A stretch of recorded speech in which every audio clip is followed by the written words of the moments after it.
The world's most prolific serial killer might have never been caught, if only he knew how to use a computer.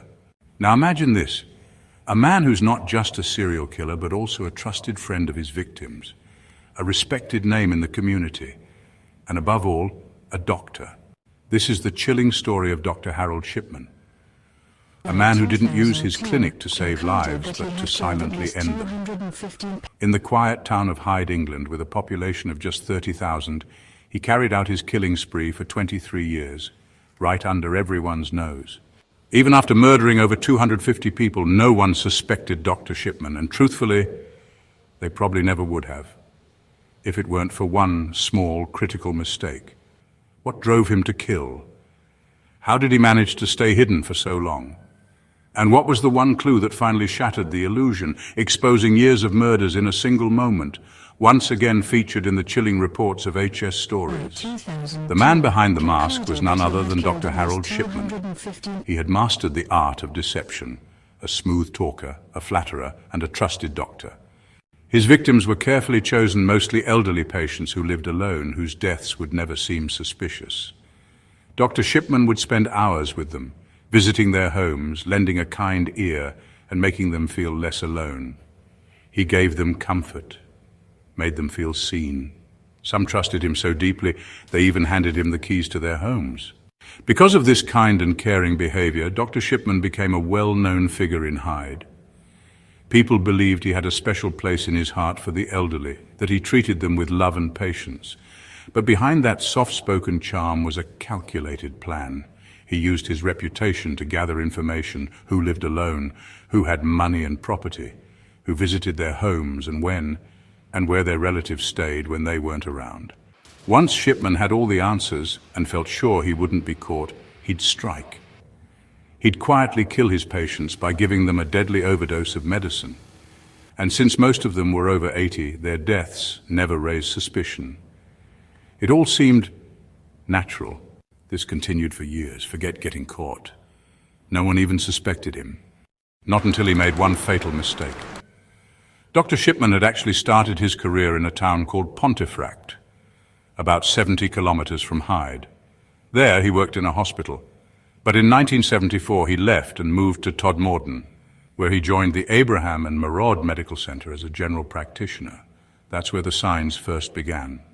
During his time there, he started prescribing dangerously high doses of a painkiller called pethidine. It's a strong, addictive drug, and Shipman himself was addicted to it. He would write prescriptions for patients who didn't even need it. The result? His patients felt great, unaware they were being slowly introduced to a powerful drug. It wasn't long before people noticed. The hospital launched an investigation. Dr. Shipman was caught and fired. The case nearly led to his medical license being revoked, but somehow he managed to hold on to it. After a short stay in rehab, and once the attention faded, he quietly resurfaced in Hyde in 1977, where he was hired as a general practitioner at the Donnybrook Medical Center. In 1980, Dr. Shipman continued his work as a general practitioner. During this time, he didn't stop his deadly ways, but he also didn't kill as frequently. He still fed his addiction to drugs, and whenever the opportunity presented itself, he continued to take the lives of elderly patients. But things didn't escalate until 1993, when he opened his own clinic in Hyde. It was here, with his newfound success and trust in the community, that Shipman's killing spree began to intensify. For the next several years, his deadly secret remained hidden, and the town never suspected a thing. However, in March 1998, things began to change. Dr. Linda Reynolds, who worked at a nearby hospital across from Shipman's clinic, began to notice something unsettling. She became suspicious of the alarmingly high death rate among Shipman's patients. She reported that in just the last 3 months, Dr. Shipman had witnessed 16 deaths at his small clinic, while a much larger practice, Brooks Surgery, which treated 3 times the number of patients, had only seen 14 deaths in the same period. This raised red flags, but it wasn't just the numbers that caught her attention. What really alarmed Dr. Reynolds was the fact that all 16 of Shipman's patients had been cremated rather than buried, as was the norm for most Christians.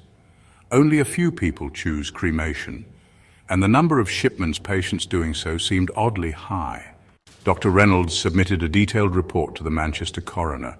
She noted that most of Shipman's patients were elderly women found dead at home, and the circumstances of their deaths were troubling. They were found sitting in chairs, fully dressed, as if they had been posed after death. Even more suspicious, Shipman was always either present when they died or had visited the house for the first time, only to find the patient already deceased. In her report, Dr. Reynolds concluded that this couldn't possibly be a coincidence. The deaths were too suspicious, too similar. The authorities launched an investigation, but despite her well-documented concerns, there was no concrete evidence to pin on Shipman. A month later, the investigation was closed. But Shipman didn't stop. In the weeks following the investigation's closure, he killed 3 more patients. It seemed like nothing could touch him. But as we all know, his time was running out. Dr. Shipman's final victim was Kathleen Grundy, the former mayor of Hyde, who was 81 years old. On June 24, 1998, she died in her home, and as usual, Dr. Shipman was the last person to see her alive. He signed her death certificate, stating the cause as old age, a diagnosis that fit perfectly for someone of her age. But there was one person who wasn't convinced: Kathleen's daughter, Angela Woodruff. Angela, a lawyer, grew suspicious when she found her mother's will. Kathleen had left her house to Dr. Shipman, but what caught Angela's eye was that her mother had 2 houses, yet the will only mentioned one. This raised a red flag. Angela suspected that the will was written by someone unaware of the second property, and that someone was Dr. Shipman. Angela took her concerns to the police, who reopened the investigation. Kathleen Grundy's body was exhumed and sent for an autopsy, and that's when the shocking discovery was made. There were traces of diamorphine, essentially heroin, in her system. When police confronted Dr. Shipman, he claimed that Kathleen was a heroin addict and that he had made a note of it in her computerized medical records before treating her. Dr. Shipman had recently begun entering patient records on his computer, but what he didn't realize was that the computer automatically saved the last edited date for every file. When the police checked, they found that the date entry for Kathleen's supposed addiction was suspiciously after her death. But the breakthrough came when investigators found the typewriter used to create the false will. Shipman's typewriter revealed corrupted characters, which matched missing characters in Kathleen's will. On September 7, 1998, Dr. Harold Shipman was arrested. As the investigation unfolded, more victims came forward. People who had lost loved ones under suspicious circumstances but had been too afraid to speak out against a respected doctor. The police expanded their investigation to 15 other patients who had died under Shipman's care, and a pattern emerged. Each of these patients had been administered lethal doses of diamorphine, with Shipman signing their death certificates and listing old age as the cause of death. He also advised their families to cremate the bodies, ensuring that no evidence remained. The inquiry team meticulously re-examined all the cases of Shipman's patients. They looked through death certificates, medical records, and interviewed the families of the victims. Some bodies were exhumed, and forensic autopsies were conducted. This thorough investigation revealed a horrifying truth. From 1975 until his capture, Dr. Shipman had killed at least 218 patients. Though some deaths remained unconfirmed due to lack of evidence, experts believe the true number could be as high as 260. Dr. Shipman was convicted of 15 murders, but his life came to a tragic end in prison. He took his own life by hanging himself with a bedsheet tied to the bars of his cell. After his death, a fellow inmate revealed a chilling confession. Shipman had told him that he had not killed 260 people, but 508. Why did Shipman commit such unimaginable acts?